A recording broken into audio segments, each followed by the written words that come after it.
Hey everyone, and welcome to Chef AJ Live. I'm your host, Chef AJ, and this is where I introduce you to amazing people like you who are doing great things in the world that I think you should know about. Well, back by popular demand, my guest is Andrew Mellen. He's a good friend and considered the most organized man in America, and he has a fabulous new book that I had the honor of actually giving an endorsement for. It's Calling BS on Busy. I won't say the last four letters. I know some people are sensitive to language. We just got back, well, actually a few weeks ago from Rancho La Puerta. That's where I met Andrew a year ago, and we became friends, and I bought his book and I did his program, which you'll have an opportunity to register for. It's 5 days that will change your life.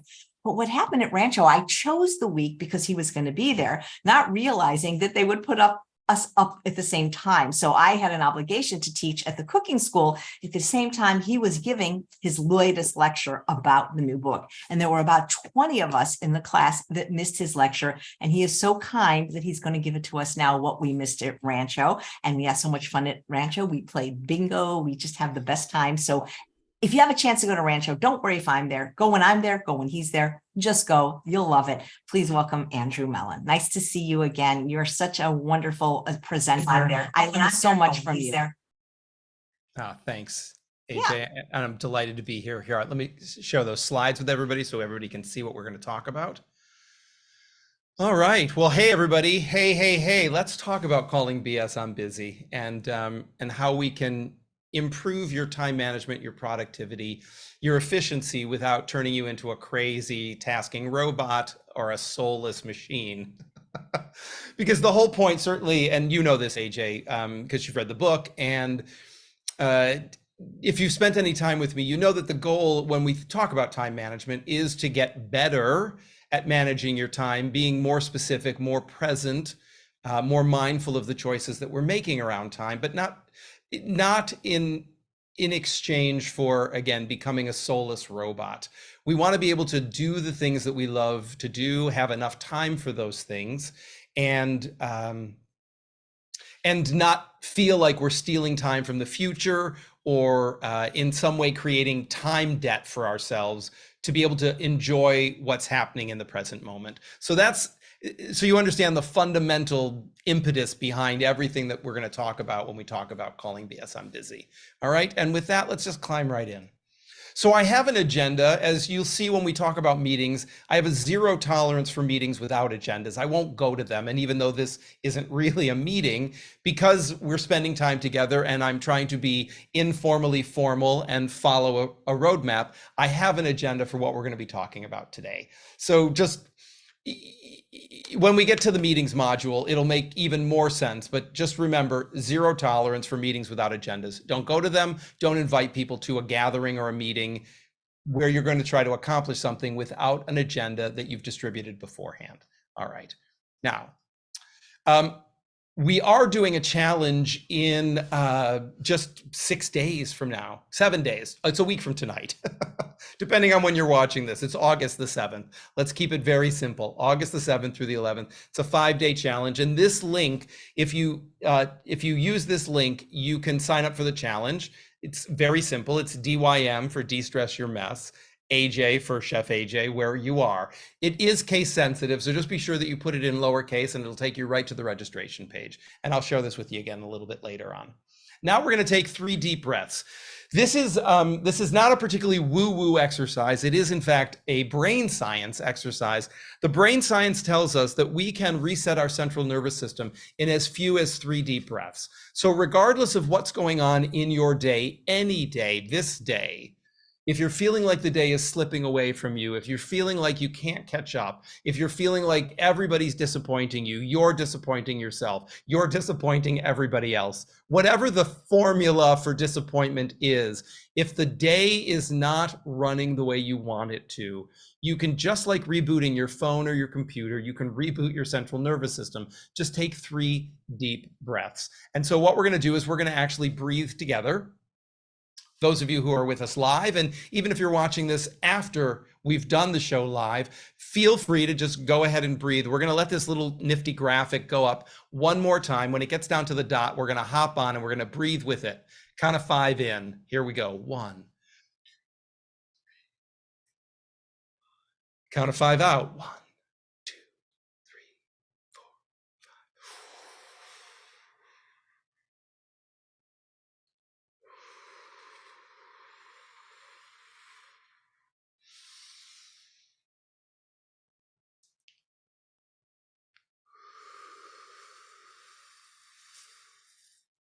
Works every time. Whatever else is going on, if there's any frenetic energy or anything, it'll calm you down, reset your central nervous system like magic. Works every time. All right, now I want you to set an intention for this time that we're together for this episode of Chef AJ's show. What do you want to take away from our time together? What's on your mind around time management? The more specific you are, the more likely it is you will make it happen. If what you're thinking is, well, I just want to learn more about time management, inevitably that'll happen in 30 minutes. But more to the point is, what specifically would you like to learn about time management? How to stop double booking yourself, how to show up on time, how to not show up so early that you feel like you have wasted time because you're there earlier than everybody else. Whatever it might be, the more specific you are, the more likely it is you're going to manifest it. And I'm just going to give you 5-10 seconds to really solidify that yourself, and then we'll keep moving.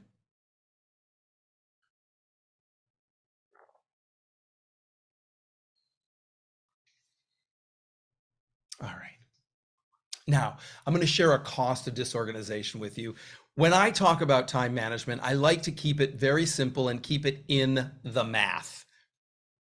We often have lots of feelings about stuff. We have lots of feelings about time and the clock. So it's nice to be able to remove all the feelings, all the story that we have running back here, and just keep it very simple and keep it very math-based. And so this statistic is that we are interrupted by communications technology every 10 minutes. And it takes up to 23 minutes to recover from just one interruption. So simple math is 2 interruptions, 2 recoveries, almost an hour lost. The problem is we're interrupted almost 4 more times in that hour. So you can see that between interruptions and recovery, you could get through most of your day just being interrupted, just attempting to recover and feeling like you are on that hamster wheel, spinning and spinning and spinning.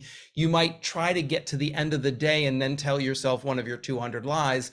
Now that it's quiet, I'm going to get caught up on my real work. Now that everybody's not bothering me, I'm going to focus and do the things that I wasn't able to do earlier in the day. Certainly, that is not a sustainable solution for a sense of overwhelm or too many demands on your time and your attention. So we have to be able to address that and stop it from derailing any plan that you might have had for any day, on literally any day in your life. All right. Now let's talk about the mindset behind all of this work around calling BS on busy and being able to set yourself up for success. And the first thing that I'm going to share with you is that, in fact, you can't manage time. We call it time management, and I talk about this in the book, in Calling BS on Busy. We talk about managing time all the time as if that's what we're doing. But the reality is that we're managing ourselves in relation to the time, to the clock. You can't, there's nothing that you can do to stop time. You could, if you were a bit of a smart ass, you could pull the clock off the wall, throw it on the ground and break it, but you still wouldn't stop time. If you tell yourself, I'm going to get up extra early tomorrow morning, it's 4 o'clock for everybody in your time zone. It's not 3:30 for you and 4 o'clock for them. We can bank money, but we cannot bank time. Time is a non-renewable resource. The clock resets itself every night at midnight, and whether you spent the time well, you spent the time poorly, or somewhere in between, that day is gone and the new day has begun. And how you budget those 24 hours is exactly what you want to spend your time doing. Not regretting the way you did or did not spend it previously, not worrying about how you may or may not spend it in a week or 2 weeks.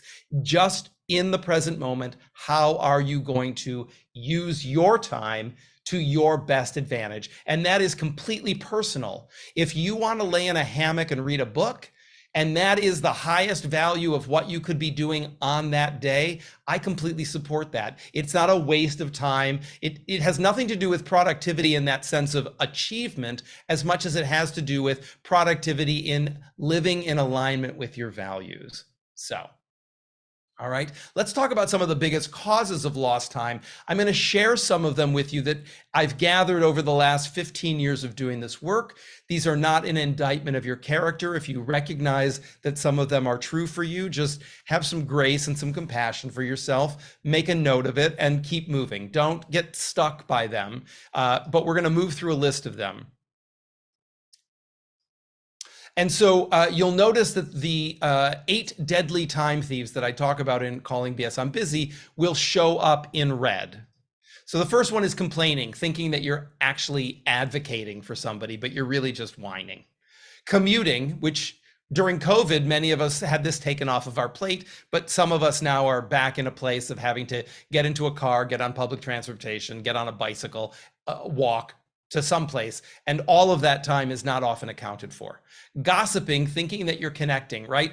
We've probably all done this where we are taking somebody else's inventory and we think that we're building intimacy with the person that we're talking about somebody else with, but in fact, we're just doing character assassination. Doing other people's work because we tell ourselves a story that it's easier for me to just do it than to teach you how to do it. People pleasing. Watching television, telling yourself that you're doing research, hanging out with negative people. Negativity begets negativity. Procrastinating, the first of the 8 deadlies. Not the first of the 8 deadlies, but the first of the 8 deadlies that are coming up on the list. Indecision, interruptions, social media, poor planning and winging it. Look, if you're very smart and very talented, you can typically pull a rabbit out of your hat every once in a while. That is not a sustainable recipe for success. Making empty promises, not putting things away in real time, solving the same problem more than once. If you solved it once and you came up with a good solution, you should record that as an SOP, standard operating procedure. So you don't have to solve the same problem over and over again. Overcommitting, eating your feelings. Apropos certainly for the conversation that we're going to have after this presentation. Unnecessary meetings, which in my book are probably 95% of them. Criticizing yourself, telling yourself that you're boosting yourself up, but you're actually tearing yourself down. Email, picking fights. Again, do you want to be right or do you want to be happy? That's always a good question to ask yourself before you go to pick a fight with somebody. Not capturing ideas in real time, telling yourself one of your 200 lies. Oh, this is such a great idea. I will definitely not forget this. I don't have time to write it down now, but it's such a great idea. I could never forget it. And probably in 30 seconds, you will have forgotten your brilliant idea. Indulging in perfectionism, multitasking, piling instead of filing. For all of you people who would benefit from the De-Stress Your Mess Challenge and have some physical clutter around your house, those piles that you're making, not the best use of your time. All right. So those are the top 20 kinds of time wasting that happens in most people's lives. Again, not an indictment, just something to note. How many of us in the last 30, 60, 90 days, if somebody asked you, how were you feeling? How were you feeling? Your response was, oh my God, I am so busy. I'm crazy busy. You would never believe how busy I am. We need to get really clear. Busy doesn't mean anything. And it certainly isn't an accurate description of how you're feeling. It might be a state that you are in, but it is not a feeling state. It is a physical state. And it is important when somebody is having a feelings conversation with you, not to reply describing like a location, as if I'm in the kitchen, I'm busy, as if it means something. The other thing about this is if you don't live in your parents' basement and they are not cooking your meals for you, you are busy and you will probably be busy for the rest of your life. Busy is the new normal in some ways, meaning that there are always going to be more demands on our time than we have time to give them. So it's important that we learn how to distinguish urgent from important so we can make smart choices. And I do love this quote from Warren Buffett. And he says that busy is the new stupid. You cannot say I'm busy as if it means something, because it really is like, it's the adults on Charlie Brown, if you're old enough to remember those Charlie Brown specials on TV, right? It's just like wah, wah, wah, wah, wah. It has no meaning any longer. When it comes to managing your time or yourself in relationship with time, your best friend has to be a timer. You have to stop talking about achieving things in narrative-based goals or objectives and shift to math-based goals or objectives. So going forward, I invite you, instead of saying, I'm going to work on this until I'm finished, I invite you to say, I'm going to work on this for 15 minutes. I'm going to work on this for 30 minutes. As a rule, no less than 15 minutes, unless you've got ADHD or some other neurodivergency where staying focused for 15 minutes at a time is a challenge for you. If that's the case, work in 7-minute increments, work in 3-minute increments. You can get a tremendous amount done in a small window of time if you stay focused on only one task. So going forward, let's no longer say I'm going to work on something until I'm finished. Let's start saying I'm going to work on it for X amount of time, and then set the timer. And then you don't have to keep track of how much am I getting done? The timer is going to do that work for you, so you can be all in on the task that you're working on. And when the timer goes off, you have actually completed your task. Failure breeds failure. Success breeds success. Every time the timer goes off, you actually completed the task, because the task was work uninterrupted for X amount of time. See how it works? All right, now this is the organizational triangle. Those of you who have seen me here on Chef AJ before or have seen me anywhere else, you know the organizational triangle. For those of you who've never heard the organizational triangle, you can repeat after me. One home for everything, like with like, something in, something out.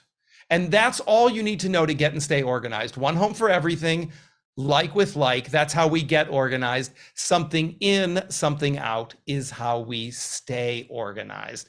And these are the 8 deadly time thieves. But before we go on, I realize that I just want to, for those of you who have never heard the organizational triangle, I'm just going to break those down for you very quickly. One home for everything means everything has one home and only one home. So where you keep your keys can be different from where I keep my keys, but your keys have a home, my keys have a home. They can only ever be one of 2 places: in our hands unlocking something, or in their home. Like with like means all like objects live together, not most of them. So we don't keep most of the tools in the toolbox in the shed or in the garage or in the utility closet, and then keep the Phillips head screwdriver in the junk drawer in the kitchen, because we have a story that says, you know, the knobs are always a little loose. I don't want to go all the way out and try to find that screwdriver. I want it right at my fingertips when I need it. The problem is you won't remember that. And so then you will go to the toolbox looking for the screwdriver. You won't find it. You might even find yourself at the hardware store buying a new one. And then 3 weeks later, as you're digging around through the junk drawer, you might come across that Phillips head screwdriver. And at that time, probably the first thought is not, aha, here it is. The first thought is probably, who's the idiot who left it here? The second thought might even be, oh, that was my great idea. Now that I've remembered it, I'll never forget it again. And I promise you, in 30 seconds after you close that drawer, you will have forgotten your great time management hack.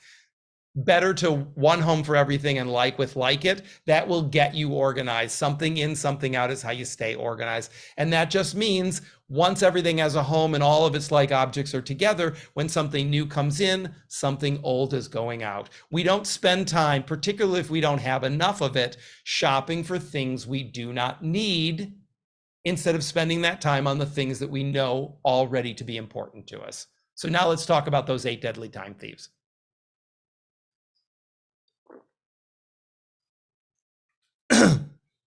They are in order: interruptions, multitasking, overcommitting, poor planning, email, social media, meetings, and procrastination.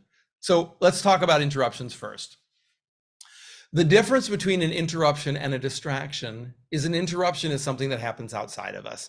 A distraction is something that we do to ourselves. So you can distract yourself by checking your mobile phone, or you can be interrupted by your mobile phone if it's constantly ringing and beeping and chirping at you. Understand, interruptions are external, distractions are self-directed.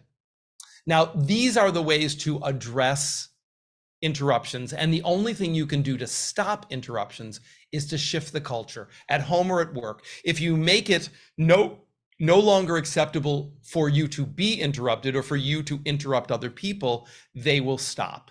If you are unable or incapable of shifting the culture, maybe the culture, you're not in control of the culture at work. Hopefully you are, at least you're a co-owner of the culture at home.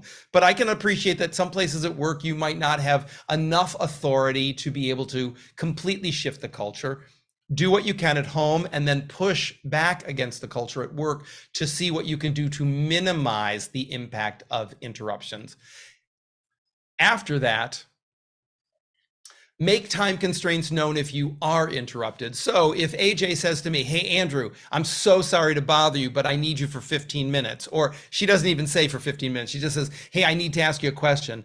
I should then go back to AJ and say, AJ, I can give you 5 minutes. I can give you 10 minutes.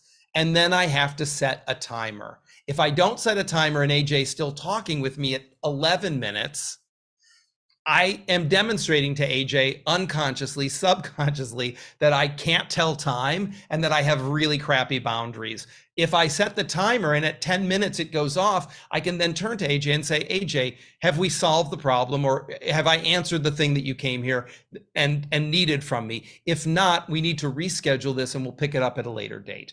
It's very easy to shift the responsibility off of ourselves, put it on a third-party device. The timer, let the timer be the bad cop. You're the good cop. The timer's the bad cop. It goes off, and then you can just turn to the person and say, we've run out of time. I'd love to continue this conversation with you. We just need to make an appointment to do that. You can run an errand. You can say with somebody, hey, come with me. Let's go to the kitchen. I want to take the recycling out. Let's go into the kitchen. A body at rest tends to stay at rest. A body in motion tends to stay in motion. So if you get them away from your desk or your workstation, wherever they interrupted you, and you take them someplace else, when you get to where you were going, you could just say, we've arrived at our next destination. This is where I'm going to leave you. I'm going to return to my workstation. I'm going to return to what I was doing before. And I hope I was able to answer your question for you. Turn all notifications off. Unless your job is a customer service job where being responsive is your primary responsibility, you do not need to be beeped at, chirped at, pinged at, harassed by technology or any other device. It's not necessary. If you were a brain surgeon, they are not going to call you into the operating room by sending you a text message or an email or posting on your Facebook page. That's not how they're going to get you into the operating room. So you do not need to have things constantly beeping and chirping at you. All right? All right. When it comes to multitasking, she can't do it. He can't do it. Multitasking is a lie. I'm sorry to be the bearer of bad news if this is news to you. If you think it's your superpower, it isn't. If it's on your resume as your superpower, please remove it. You cannot do open heart surgery and bake a cake at the exact same time. You can do them sequentially, but you cannot do them simultaneously. Even as the woman in the illustration is doing, you cannot talk on the phone and do your dishes at the exact same time. If you are scrubbing the dish and very focused on a bit of food clinging to the bottom of the dish, you will not be paying attention to the phone conversation. You will have to ask the speaker probably to repeat themselves. I'm willing to bet that almost everybody has done that in their past. Likewise, if you're very keyed into the conversation, you might spend much longer washing the dishes than you would need to because you aren't really paying attention to how clean and how quickly you are getting the dishes clean. So lastly, I'll just share they did a study at the University of London with 1,100 workers, specifically around multitasking with electronic media. And what they discovered was that when you attempt to multitask with electronic media, so a computer and a smartphone, a tablet and a smartphone, you experience a greater decrease in IQ than somebody who has been who just pulled an all-nighter, who didn't sleep for 24 hours, or somebody who's high on marijuana. So the story that we tell ourselves might be, I am a multitasking wizard. The reality is, if you are multitasking, specifically with electronic media, you are less functional than somebody who's stoned on pot or somebody who hasn't slept in 24 hours. That's the reality. when it comes to overcommitting, it is so important. And those of us who are people pleasers and really like to serve other people, it's important to know that no is a complete sentence. It's also important to be able to tell the difference between an excuse and an explanation. You can always make a trade-off. You can say, I can't do it now. I can do it tomorrow at 4 p.m.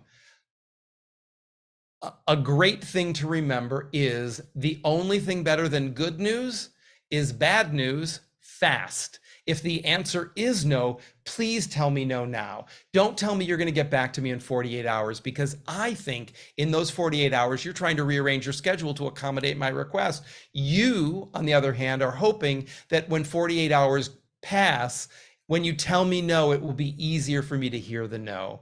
Just let me go find the yes quicker. It's a disservice to me. It's a disservice to you. The only thing better than good news is bad news fast. And remember that saying no to something is actually saying yes to something we value more. Glass half empty, glass half full. When it comes to poor planning, it's important to remember we all get 168 hours in a week. Nobody gets 172 because they're very sweet. Nobody gets 164 because they're very sour. We all get the same 168 hours. How we use them is completely up to us. So when it comes to to-do lists aren't necessarily a time management tool. It's just a way for you to dump information out of your brain. Then you want to prioritize those and put those on your calendar. The calendar is a time management tool. So the first thing to do is remember to change your expectations around your to-do list. It's unlikely you're going to get to to-do list 0. Then you want to be thorough and singular. You can have multiple to-do lists, but each to-do list should be category specific. Don't keep writing the same 12 things on a general list to yourself. You don't want visiting the oncologist to be vying with returning a package to Amazon. They might both be ones, but they aren't equivalent. So if you put them all on the same list, it's no wonder that some people have difficulty prioritizing when things that shouldn't be competing for position number 1 are, because they're all just on one general list. And then, as I said, prioritize 1, 2, 3, A, B, C, red, yellow, green. It doesn't matter how you prioritize. It's just important to remember that ones or A's or green are the most important things, and that you prioritize tasks in order of their significance to you and how they line up with your values. Something to remember is anything that is lower than a 3, a 4, or a 5 should either be removed from your list completely or delegated away. It will never rise organically to become a 1. There will always be new things that require your attention more than something that is naturally a 4 or a 5. So the best thing to do with those are either delegate them away to somebody else for them to get done, but not by you, or to just cross them off your list.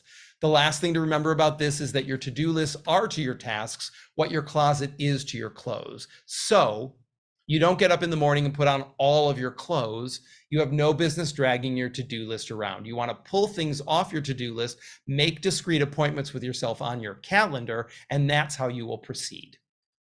All right, when it comes to email, these are my top 3 tips around managing your email.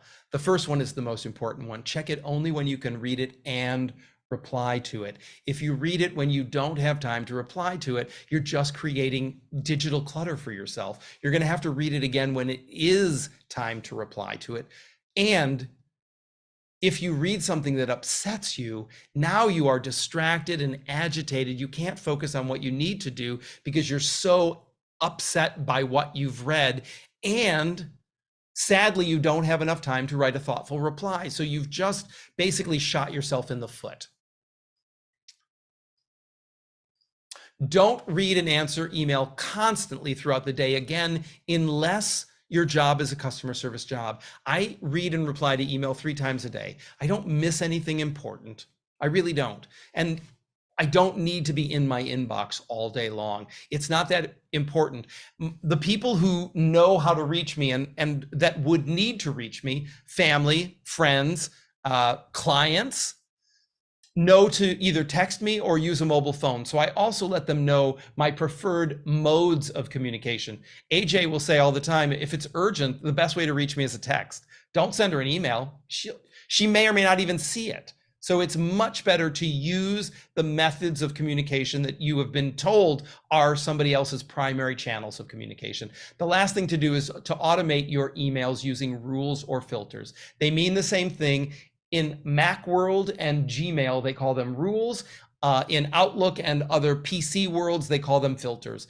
The name is insignificant. It just pay attention to whether they're talking about rules or filters so you can configure them the way that you need to configure them. It is basically an if-then string of information, meaning if an email comes to me from Chef AJ, put it in this folder. If an email comes to me from @andrewmellen.com, my entire domain, put it in this folder. It means that before emails even land in your inbox, they will get pre-sorted into subfolders where they need to be placed so that I can get to them later, really later, not fake later. Any subfolder that I create will have a numeric indicator on that folder that will alert me to new messages there. So I won't miss them if they go there and aren't sitting in my inbox as a tickler file reminding me. When it comes to meetings, as I said, I have a zero tolerance for meetings without agendas, won't go to them. These are my top 5 tips for meetings. Handouts and agendas should be distributed 24 hours prior to the meeting. I want you coming prepared for the meeting. I don't want you making stuff, regardless again of how talented you are. I do not want you making things up on the fly. I want you coming prepared to discuss what we're going to be talking about in the meeting. There should be time limits for every agenda item so we don't end up down rabbit holes talking about things that do not deserve more than 5 or 10 minutes of our time. There should never be back-to-back meetings ever. By the end of the 3rd meeting, the brain science tells us diminishing returns, you will not remember what was covered in the first meeting. You need to have a buffer between every meeting. And the reality is when you show up for the 2nd meeting, if they are back-to-back, you might be physically there, but mentally you're still in the previous meeting anyway. You're synthesizing through any of your deliverables, any of the things that came up. You're looking at the agenda, trying to figure out what you need to be doing next. So it's better brain science to not schedule back-to-back meetings. And the last tip is that the end of the meeting is not the end of the meeting. The end of the meeting is when you've debriefed yourself after the meeting. Again, why we need that 10, 15-minute buffer between meetings so that we complete the meeting. Just because everybody's left the conference room or the Zoom call doesn't mean that the meeting is over until you have finished processing through everything that came up during the meeting. When it comes to social media, these are my top 3 tips for that.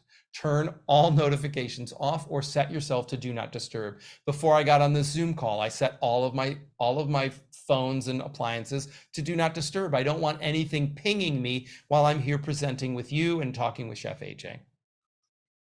Remove the apps and use the websites instead. This is a little draconian for some people, but if you want to spend less time on social media, take the apps off your devices. Make yourself go to the website and log in. I promise you will spend less time on those sites. And lastly, put your phone away. Do not turn your phone face down on the dining room table or on the conference table. Don't bring it into the room with you. These are the 3 things that you can do to minimize the amount of time that you are, with love, wasting or investing in social media. I use social media for work all the time, and still it has to be a very clear proposition for me to spend the time on social media for it to actually have meaningful value to me and by extension to the people that I'm communicating with. All right, well, I saved the best for last. Let's talk about procrastination now. Why do you procrastinate? It's the $64 million question these days, right? Understand this, we all procrastinate for different reasons. So this is an a la carte menu. You can help yourself to any of these reasons. We don't procrastinate for the same reason, and you might choose to avoid things that I don't choose to avoid. There are 2 kinds of procrastination. There is the avoidance procrastination, which we're all very familiar with. The other one masquerades as self-care, and it goes something like this. I never get any time for me. This is just 5 minutes for me. I just want 5 minutes for me. So I'm going to keep doing what I'm doing, even though I know back here that I should be transitioning into that next task. I want those 5 minutes for me. So we steal them from the future. Now we've created some time debt for ourselves, and it undermines what we were going to be doing next. They have the same negative impact on our schedule, the one that masquerades itself as self-care, as well as the one that we're very familiar with, which is the avoidance form of procrastination. So what can you do to beat procrastination? What you can do is eat the frog. And I realize that I'm talking to a vegan. You don't literally have to eat a frog. It's a metaphor. You have to do the thing that sounds the most disgusting. You have to do that one first. By eating the frog, and this was coined by Mark Twain and then made popular by a colleague of mine named Brian Tracy. Mark Twain said, if you eat a live frog first thing in the morning, the rest of the day is better. And so if we use that, if we do the thing that is the most distasteful to us first thing in the morning, the rest of the day gets easier. We find that we build momentum. Remember, failure breeds failure, success breeds success. You do the thing that you want to do the least soonest, everything else seems like more fun. And the irony, of course, about procrastination is the thing we want to spend the least amount of time with, we end up spending the most amount of time with, because we keep dragging it around behind us. And we also might tell ourselves one of those 200 lies, right? Like, I don't want to eat the frog first thing in the morning. I want to eat the frog later in the afternoon. I'm going to batter fry the frog. I'm going to put some tartar sauce or a cocktail sauce on it. It'll be much tastier in the afternoon. The frog is never going to be tastier than it would be first thing in the morning. Get it off your plate. That's the number one thing to do to get procrastination out of your way and stop it from sapping all of your energy. Just do it, as Nike would say. All right. And with that, I want to remind you, this is where you can sign up for the De-Stress Your Mess Challenge. And AJ, I am complete. Who used to say that? We are complete. Where did that? Well, we say that on Clubhouse, right? When we're finished talking on Clubhouse. No, I'm trying to think. There's somebody. I think anyway. Somebody used to say, and we're out, and we're complete, or something. Complete. I'm trying to remember. That was fabulous. And the idea of eating the frog, whether one is vegan or not, it's such a great thing. And that's how I look at exercise, because I don't love it, but if I don't do it first thing in the morning, I can promise you I'm never going to do it. That's my frog. Yeah. I do the same thing. I keep my yoga mat down on the floor, because if it's on the floor, then when I walk by it, I'll get down on the floor and I'll just do 12 push-ups. If the yoga mat's rolled up and it looks all nice and tidy, I'm not inclined to do anything with it, right? So that just is a little hack that I've done for myself to just make it super easy.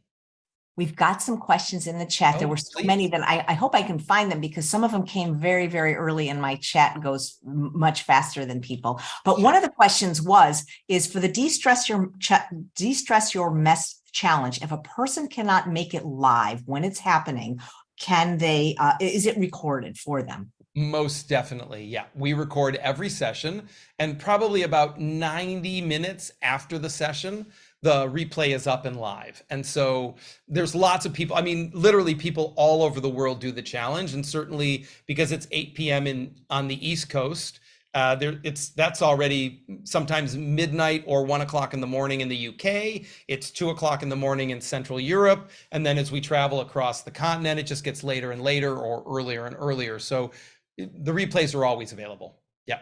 Fantastic. And Virginia wants to know, what do I do when people call or text me and then that distracts me from my goals? Well, I would say don't answer the phone.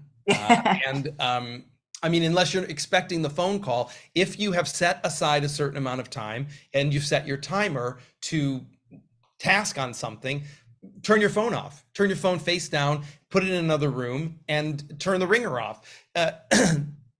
Unless there were a reason, maybe you have an older parent, or somebody's having a medical procedure, or you feel that you need to be able to respond quickly should there be an issue. Short of that, if it's just a regular day and nothing unexpected is likely to happen, if they go to voicemail and you return the phone call in 2 hours when you're finished doing what was important to you, what difference does it make?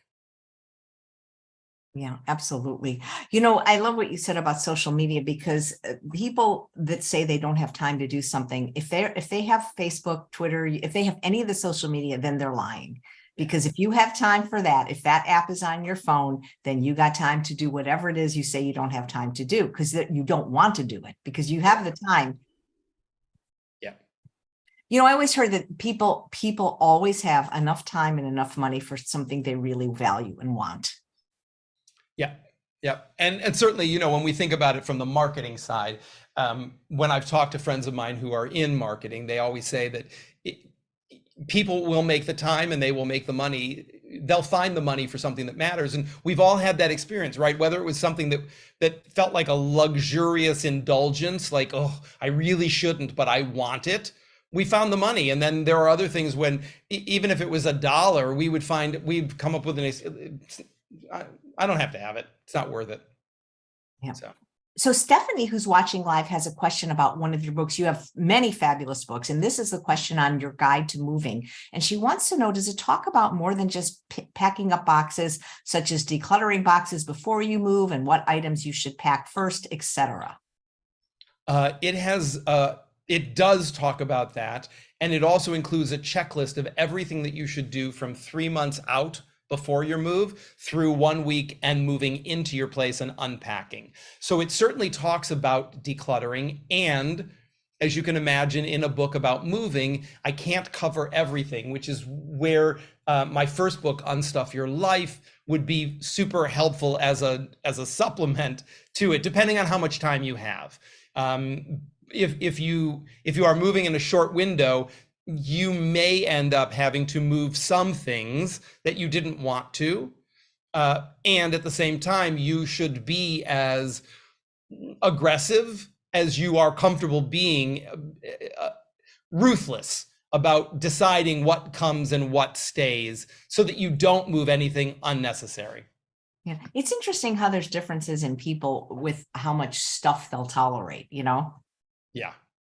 And it seems that those of us that like a more, clean look always seem to be married to the clutter bugs. You ever notice that in your work that Oh yeah.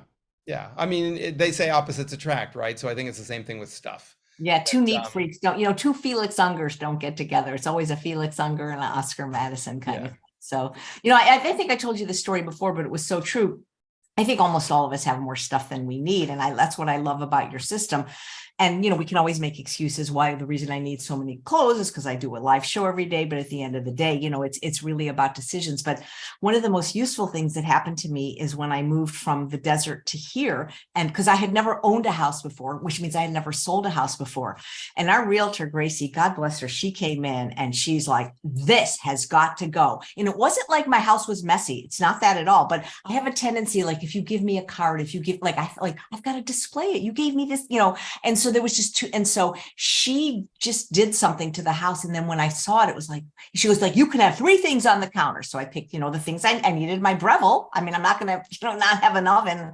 And the thing is after she did that, and these are the pictures that are on Zillow, I'm like, wow, I love to live like this. But sometimes when people, it's kind of like Pigpen, when you're surrounded by a cloud of dust, you don't realize that there's an alternative. It's kind of like people when they lose weight, they get comfortable being uncomfortable, or, they're getting used to it, but until they get to the other side, they don't realize how much better life they can have, whether it's losing weight or getting healthy or decluttering, Yeah, no, it's true. And I mean, and that thing specifically about real estate and selling houses is it needs to be so neutral that any prospective buyer walks in and can see themselves living there, that they're not coming into your house. They're coming into a house that they could imagine could be their house. And if it's so loaded up with your own belongings, there's no room for them in the house. So they might think, oh, this is a beautiful house. I don't want to buy it because it's her house.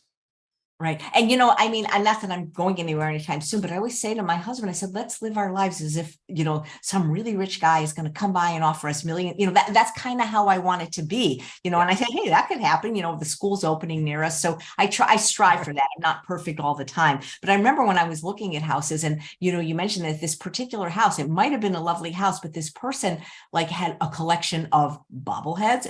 They had a collection of nautical stuff. And it was like, I couldn't see past the way they, Correct. their stuff. So that's really interesting. Daria wants you to know that your password tip from your January training has been a game changer and one of the many reasons for people to take the training with you. Oh, thank you, Daria. Yep. I got a bill too. Maybe I'll get it. So we had a viewer writing a question in advance, and she asked to be anonymous. And she says, Andrew, how do I approach and help my 80-year-old able-bodied friend whose house has 18 years of no cleaning and no organization? He sees nothing wrong with his house and actually invited his neighbors there for an association meeting. He says he likes it this way. He has 2 adult male children that live in other states and know nothing about the condition of his house and won't stay in my friend's house when they visit our city. I don't think you can make people declutter, if they don't want to, right? There's no court I order mean, decluttering. the key is he doesn't see the problem. If he doesn't have a problem, your anonymous friend has the problem. They're uncomfortable in the house. They think they have a feeling, they have a thought that he should be uncomfortable because they're uncomfortable, because they wouldn't want to live like that. I mean, that is the emotional tragedy of caring about people who don't live the way we live, is that you have to accept them for who they are and love them for who they are. You can't change him until he wants to change. And if he doesn't see the problem, there isn't a problem. You have a problem. Yeah. I think that if there was like a magic wand, like for somebody, my husband's not here. He's probably not going to watch this, but he's doing better, because he's not going to watch this. I kind of tricked him because I know that I can't change him, and because he saves literally everything from every moment of his life, and okay, that's who he is. So what I said to him is, because we would fight about this a lot, and we saw a Dr. Lyle, the psychologist, said you can't change him, and so what I said, look, you can have everything you want. I'm not trying to ask you to get rid of anything, but it has to be more organized. So instead of having it all willy-nilly in these ugly cardboard boxes, you need to go to a store and get this, like all black or whatever. You get boxes, and it needs to just, if I have to have 155 boxes, it just has to be a little bit more organized. And what happened is, by making him do that, as he goes through the boxes, sometimes he sees stuff that, maybe he could get rid of. And even though we have more stuff than I would like, at least it looks presentable now. So like if that rich guy comes to buy our house, he just sees a garage, with a lot of boxes. And, it's not like, I just like things to be pretty to look at. What can I tell you? Yeah, I'm with you. Yeah. So anyway, I just find your work amazing. Like the minute I met you, which was over a year ago, I bought your book right there at Rancho. Listen, the first one, listened to it, made changes immediately. And, it's the kind of thing, it's like, it's an ongoing process. Just like, everybody can lose weight. Not everybody can keep it off. If you want to keep it off, you got to do what you did to lose weight. I find there's such a parallel with our work, because really anyone can declutter, whether it's because they do it or they hire a professional, but it's an ongoing thing. And so I always strive, like I have my goal is to not be so much like Gandhi and only die with 5 possessions, but to have things as the least common denominator. Does that make sense to you? So I find so much joy in decluttering and throwing things out. Like I can't believe, like everybody, like I wish I could just I wouldn't even charge money. I wish I could go to your house and just throw away all your crap, because there's something about just getting rid of everything in a group that you don't need, and taking it to Goodwill or throwing it away. And I find that just like one of the most pleasurable things in the world. Not everybody does, and I think there's some psychological things that people, because like the memory, having lived through the earthquake and lost everything once, it's like you realize the memories. Yes, it would be nice to have some of those pictures back where the pipe broke, but it's not, the memory isn't in the thing. The memory is kept here. And I think because I have friends that like save, like I can understand saving certain things of your child, but to, just if you have like, kids in their 30s and you're saving their baby clothes, I mean, come on, that's ridiculous. Right. Like, give it to, I don't know. So it's weird to me, but people are sentimental that way. Right. Well, and I think that there is, it's not laziness, but it's a disconnect where you make the thing responsible for keeping the memory alive instead of doing the work for yourself, right? It's your memory. It's not the object's memory. So we sometimes delegate the responsibility and push it off on the object itself. You remind me of my grandma, rather than me sitting and remembering my grandmother, where I'm more active. And I think it's a learned behavior around, or it's an unlearned non-behavior. This idea of being present and being fully alive and fully engaged as often as possible. We can't always do it every moment of every day, but that is the goal, is to get to a place where we are fully present in all the moments of our lives. And that is like, that's being in the real moment. This is the experience of my grandmother. I'll tell you a story about my grandmother, rather than, oh, I have a tchotchke on my shelf. That's where my dead grandmother's memories now live. It's not big enough to contain all of the experiences of my grandmother. Yeah, it's so interesting. Are you familiar with a Japanese film called Afterlife? It's one of my favorite movies. When I had Senora Deborah on, I asked her about this movie because in the movie, there was like this way station where before you went on to wherever people go on, you had to choose one memory from your life, and then you could transcend. And people were having trouble choosing the memory. They would just sit there because they were in indecision. They couldn't, right, exactly. They couldn't pass through. And what was so interesting is the memories they ended up choosing were some of the simplest things in life, not these big grand things.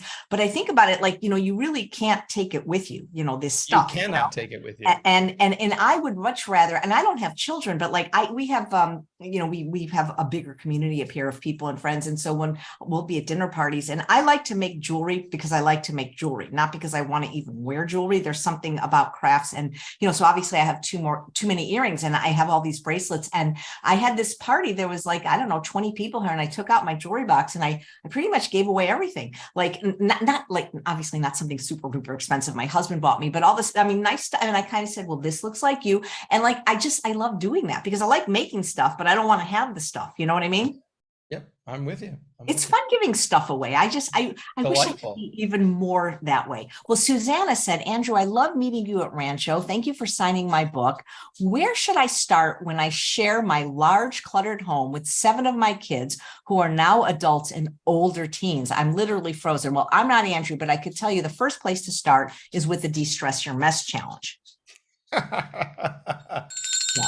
Yeah, I would say that would be a great thing to do, is to join us. I mean, it's literally Monday, a week from today. We would start at 8 p.m. Eastern, and we're going to cover most of the major clutter hotspots. You're going to get you'll get a great shot in the arm, kick in the pants, however you want to think about it, and it'll take all the trying to figure out like where should I go out of the equation. Just come and join us for the challenge. Yeah, it's good. And so you get together through Zoom, just like we're doing now, right? Yeah. We meet on Zoom. It's not a meeting like this. So I don't see you, you see me. So nobody has to be on camera. You don't have to worry about a bad hair day. I'm the only one who's on camera, but I will share slides and I teach you live. It's a live event. It's not, particularly for folks who are struggling to get motivated to declutter, to get organized. You're not going to watch a video at 9 o'clock at night by yourself when you're tired. It's why we do it live. It's very deliberate. I'm there live because I know that if I'm there live and you're there live, something magical is going to happen.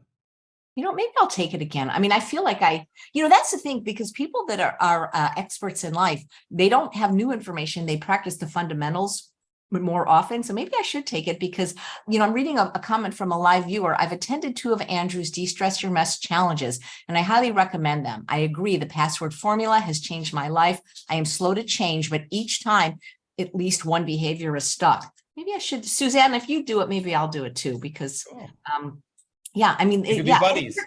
Yeah, we could be declutter buddies. Yeah, at one point I had a buddy, she's still my friend, her name is Elspeth, because I mean this was before I knew you, so I didn't have this information, but it was just to not buy stuff, obviously toothpaste, socks, I'm not talking about essentials, Right. but I tended to buy like tchotchkes, and it was like we were accountability partners. Yeah. And like if I and when I was like out of the country working, like I had to text her a photo and get permission to buy something, like, because the thing is I always remember my mom saying, do you want it or do you need it? And the truth is most everything here, it's there, obviously I need heat and, a roof, but, we really do have a lot of stuff, most of us, Yeah. Chances are you don't need another pair of shoes unless you only have one pair of shoes and that pair of shoes now has a hole in it, right? So you don't need another sweater. You don't need another tchotchke. You don't need another spatula. If you want one, maybe it's because you want to retire the old one, or you just like the idea of something new.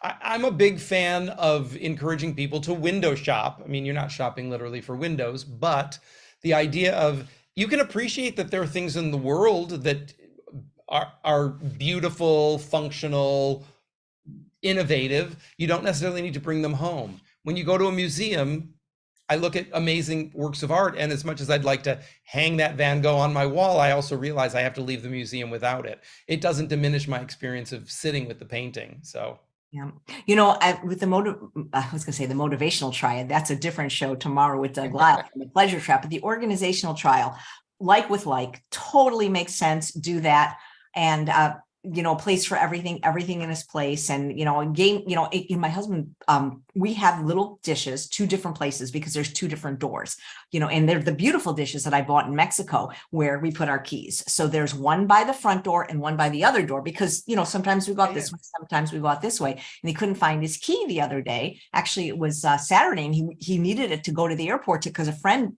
she would have been late for her plan. And I'm like, well, and he gets mad. I'm like, well, why didn't you put it in the place? Because that would have solved the problem. That's why it's right there. I think the biggest problem I have with the organizational triangle is the one in, one out.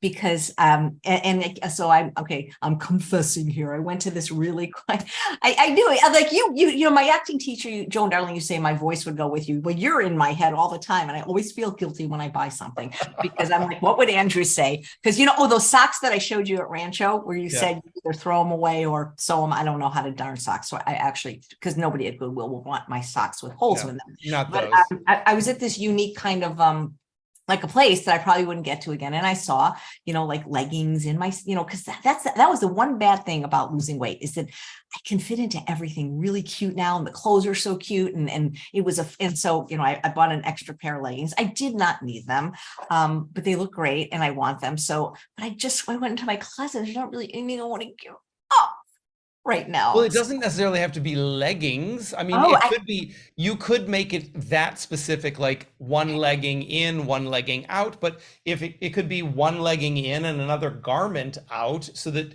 they're still not, you're not crowding out the storage facility, the closet, the chest of drawers, so that's where the problem becomes. Yeah. There's no room to put the extra pair of leggings, but if something else leaves, then you've bought yourself the room for the leggings.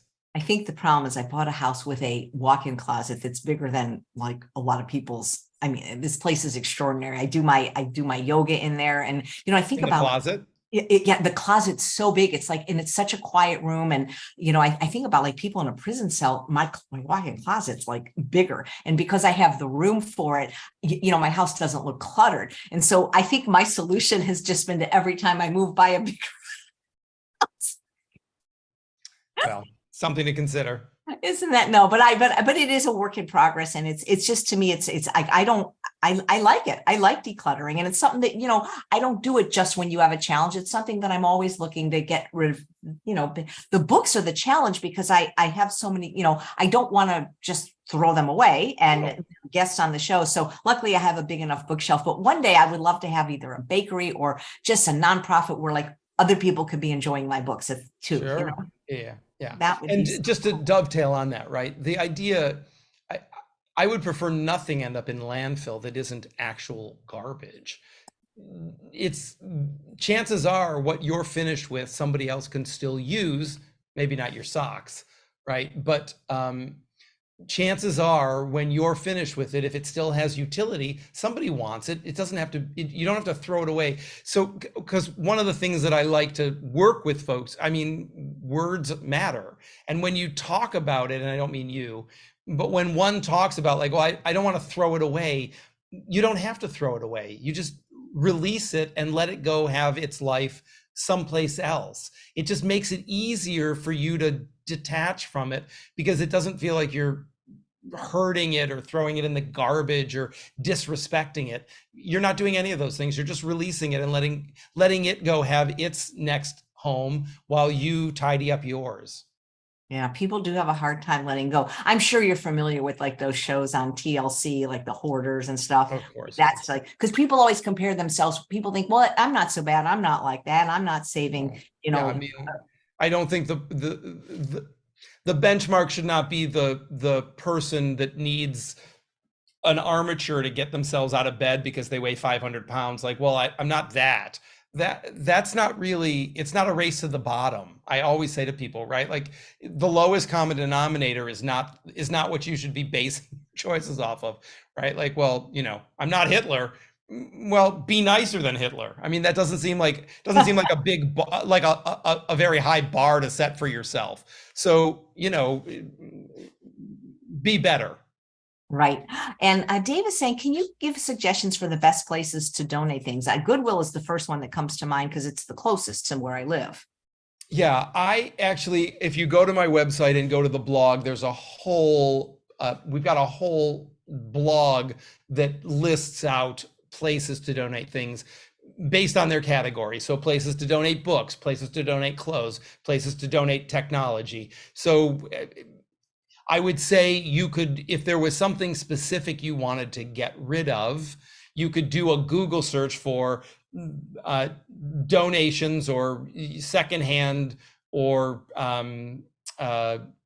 resale shop, fill in the blank of the item, and then put your zip code in, your postal code, and see what comes up. But also, like I said, you can go to the website, andrewmellen.com, MELLEN, and you can go to my blog and you'll find there's a ton of resources on where to let things go.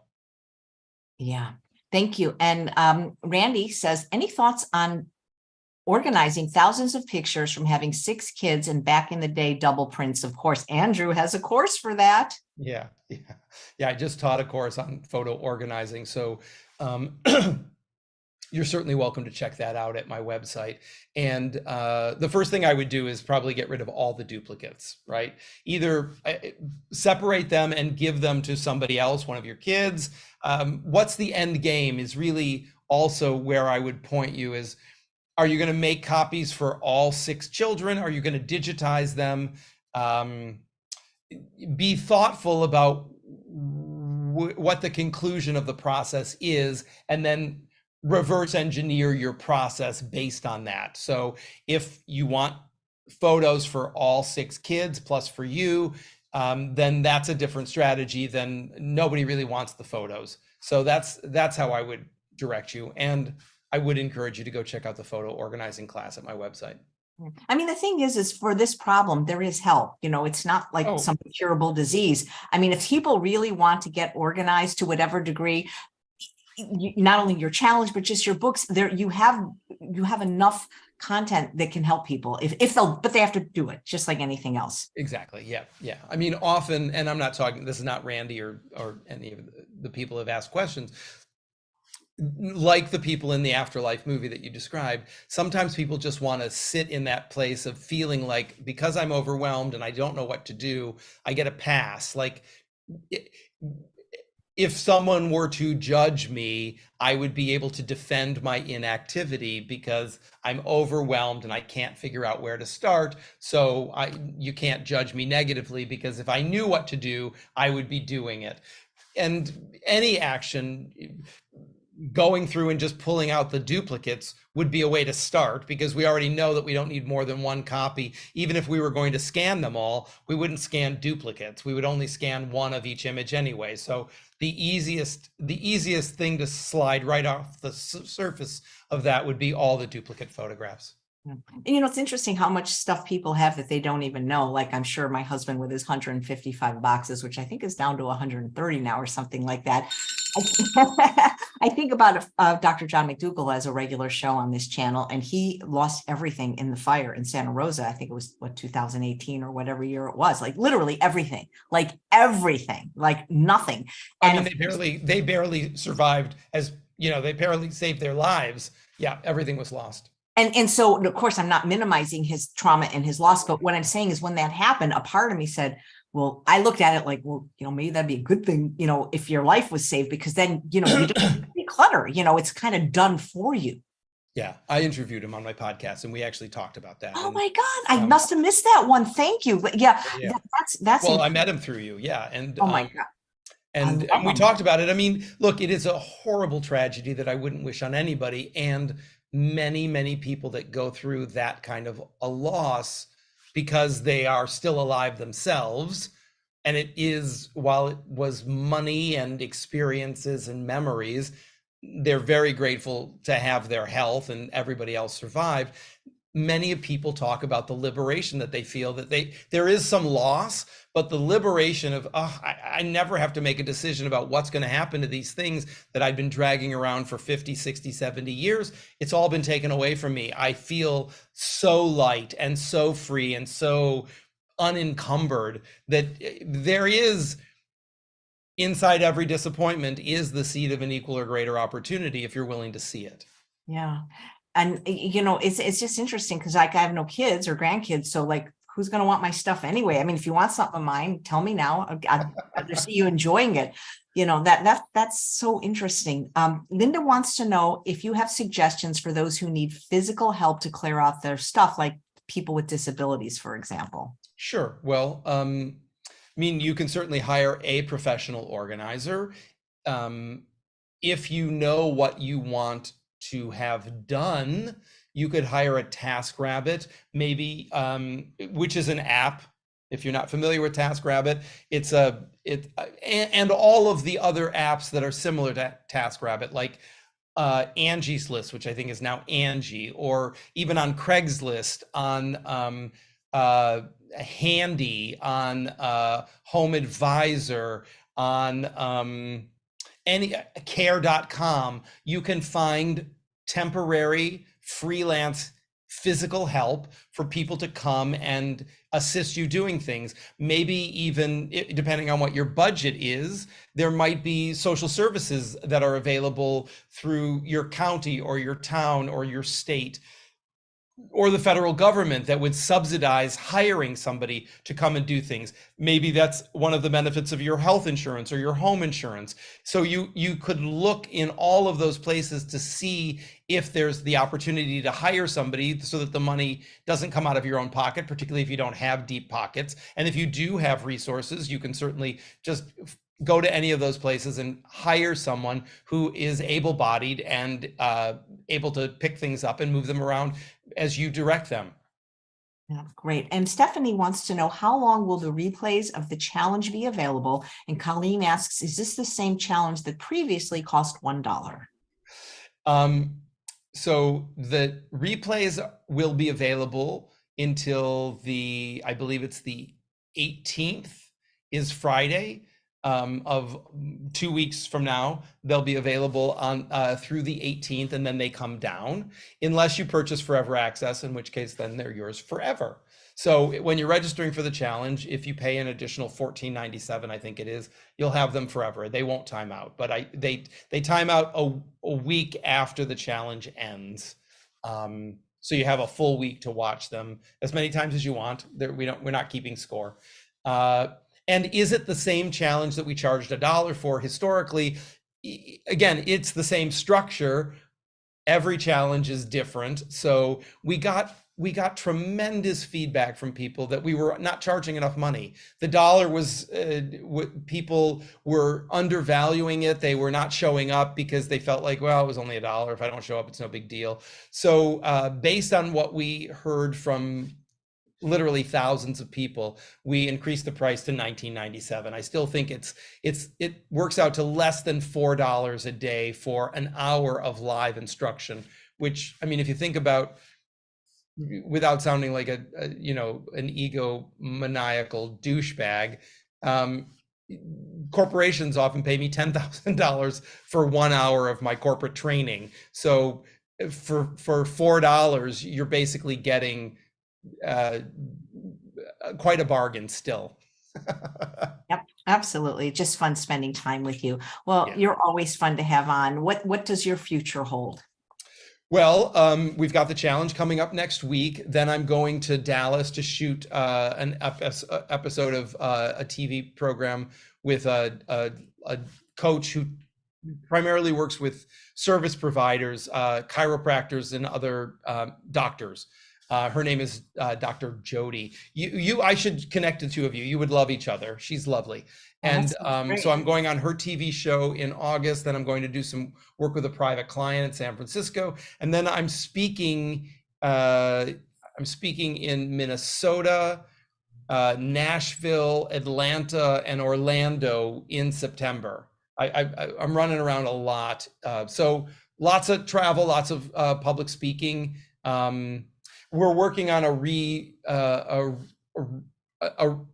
revised edition of Unstuff Your Life. Unstuff Your Life is now 13 years old, 14 years old, 13 or 14 years old. So I'm coming out with a brand new version in, well, let's say an updated version in 2024. So there'll be a new version of Unstuff Your Life. That's the second edition of that. So fantastic. Other than Rancho La Puerta, are there places people can see you speak in person? There are no, all of the places that I'm speaking are typically conferences that are industry specific or business specific. So unless you were a part of that association or worked in that industry, you probably wouldn't be attending the conference. Rancho is the only place that I am teaching these days. I used to teach at San Francisco Zen Center. I'm trying to arrange something at the Center for Spiritual Enlightenment in San Jose. They're friends of mine, Yogacharya O'Brien, who runs the Center for Spiritual Enlightenment in San Jose, is a friend. And I'd like to do something there, but I don't know that will happen before 2023 is over. So nice. Susanna's mentioning she loves giving away her plus size clothes. And we always recommend, if you lose weight, don't keep them. Don't keep them. No. You're not gonna wake up fat. Yeah. And you don't want the incentive, like, well, I don't have to buy new clothes if I gain weight. I mean, maybe keep one piece as a reminder, but definitely don't keep your plus size clothes if you're not plus size right now. No. I have one pair of fat jeans. And when those are the only jeans that I can fit into, that's enough of an alert, like, oh, I need to do something about that. So absolutely. How do you advise people? Here's a question from Jane. People with collections, like, do you give them away? Do you put them in a museum? Do you art, like, I mean, things of value? And I don't mean like a collection of corks, but that might be valuable to somebody. Wine corks. I've seen people collect wine corks. Sure. So I would encourage anybody who has that kind of a collection to look in the secondary market and see what they're trading for and start to do some research. You can always hire an expert, either an appraiser or somebody who works with collectibles and collectors and collections to help you with that. It just depends on time and money. What's the collection worth? What's your time worth? What's the end game? Do you want to liquidate it? Do you want to get some money for it, or do you not want any money for it, but you don't want it to get broken up, and you want it to go to a museum or someplace where people can interact with it after you leave? So those are the questions. Those are some of the questions to ask yourself as you're starting to methodically approach the thought of deacquisitioning the collection. Is what's the end game? Where do I want to place it? I love that. So from now on, when I'll say to Charles, well, look, we're just deacquisitioning. I mean, that sounds even better to do that. Yeah. So Dave is saying, should I concentrate on one room at a time and not get overwhelmed with a house full of clutter? I think Andrew's suggesting time, meaning just take a certain amount of time and do something. But Yeah. Look, you'll get the same place whether you do room by room by room, or you do little bit in this room, little bit in this room, little bit in this room. You'll feel better getting one room completely the way you want it to be before you move on to another room. Because every time you walk into that room, you'll see the after. Whereas the little bit of progress that you make in every room, it's hard to feel the cumulative impact of that progress. Whereas in one room, when it is the way you want it to be, you'll always have the before that you can, the after that you can experience. So if you need more encouragement, if you're the kind of person that needs a certain amount of motivation, and you're not motivated to do it because you want to get it done, but you like to see the results of your work, and there's no judgment there. I mean, we're all wired differently. Some of us just like to put our heads down and work and not be concerned about incremental progress. So if you're one of those people, I would say continue to move around the house, because getting a little bit done in lots of different places will be its own reward. And if you are somebody who needs to see the fruits of your labor to motivate yourself, focus in one space. absolutely. And if you have a storage space, you need to take the challenge. Yeah. Absolutely. Randy's saying, I have too much clutter, too many clothes, saving my 6 kids stuff. I've taken the class once, should do it again. Absolutely. Of course. Repetition is the mother of skill. Most people don't just do most things in life one time. Renee's saying, were you ever heavy, Andrew? Because you said my fat jeans. Were you talking metaphorically or yourself? Oh, no. I have one pair of 34 waist jeans that that was the heaviest that I was. So I probably had another 15 pounds on me. When my folks divorced, I had what I call the summer of cake. And I sat at home. I was very depressed. And I basically went to the grocery store and would buy whatever cake was on sale, whatever cake mix was on sale. So Duncan Hines, Betty Crocker, whoever it was. And I would come home and I would bake a cake, and I would eat half a cake that was a serving to me, was a half a cake. And people in their misguided way would say, oh, you're filling out. I had always been a very thin child. I mean, not like, not emaciated, but thin. I was very physically active, and I was always thin. And then suddenly I was almost pudgy. And that was the beginning of recognizing, oh, this is not a recipe for long-term success. Was to eat my feelings every day, eat a half a cake, was not sustainable. But I was 12 years old. I had a very limited skill set at that time. I could get to Farmer Jack's and buy the cake, so I was able to do that. So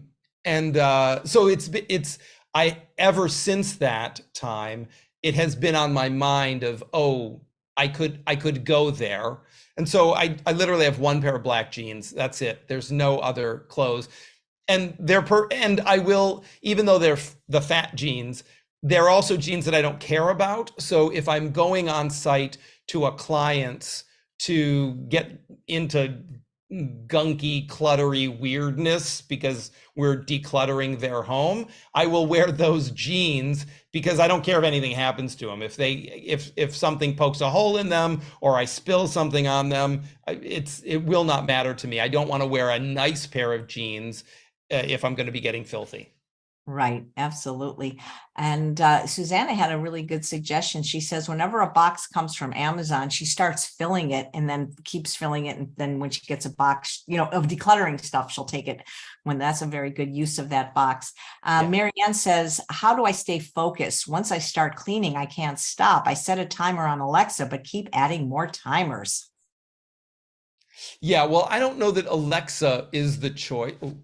I don't want her to Yeah. She'll get start engaged, talking, and right? so She'll will start, mine. Actually, right? I've had that Yeah. happen. So the Amazon lady, we don't really want to use her as a timer. I appreciate the convenience of being able to say, hey, blank, set a timer for X amount of time. But I'd encourage you to use the one on your phone, or even an egg timer from the kitchen would be better. We want something pretty simple and mechanical to just go off, so that you have to reset it again.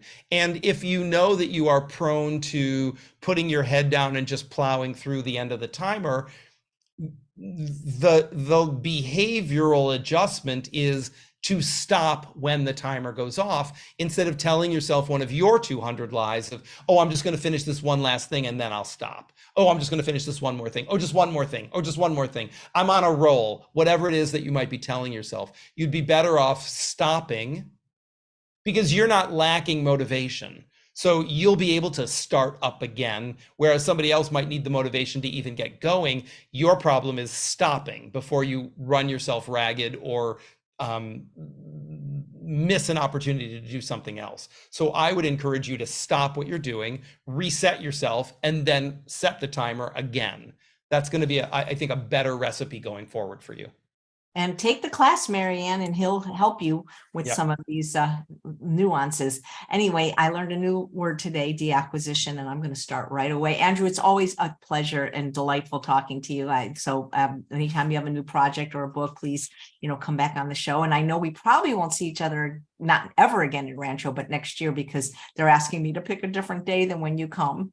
Oh. Yeah, because I'm, with the groups, or so I don't think we'll see each other, but you never know, because sometimes they cancel. Yeah. Well, maybe, you'll let me know what the dates are that you're coming. Maybe I'll do a little guest surprise. Maybe I'll just pop in Well, they asked me to there. pick dates that you weren't coming, but they didn't tell you to not pick dates that I'm coming. Exactly. So, I mean, I had already put my dates in with Victoria, but we'll see. So it could be that she's thinking that I am coming those dates. Right. But I you'll think let they're me know giving me I think it's March and August for next year, but I'll let you know. Okay, cool. All right. All right. Well, Andrew, likewise. I mean, I so appreciate the opportunity to be here with you always. It's so I'm much such fun. a Your big work fan. is so valuable. Check out the new book, or any of the books. I mean, depending on where you are. If you're moving, check out the moving book. But the first book is still extraordinary, as is the challenge. I've taken it, and I'm thinking of taking it again, just so Susanna and I can be buddies. And Perfect. Thank you so much, Andrew. Thank you. Take Bye, care. everybody. And thanks all of you for watching another episode of Chef AJ Live. I do hope you'll come back tomorrow at 11 a.m. for Dr. Doug Lyle. He is to the mind what Andrew Mellen is to clutter. Take care.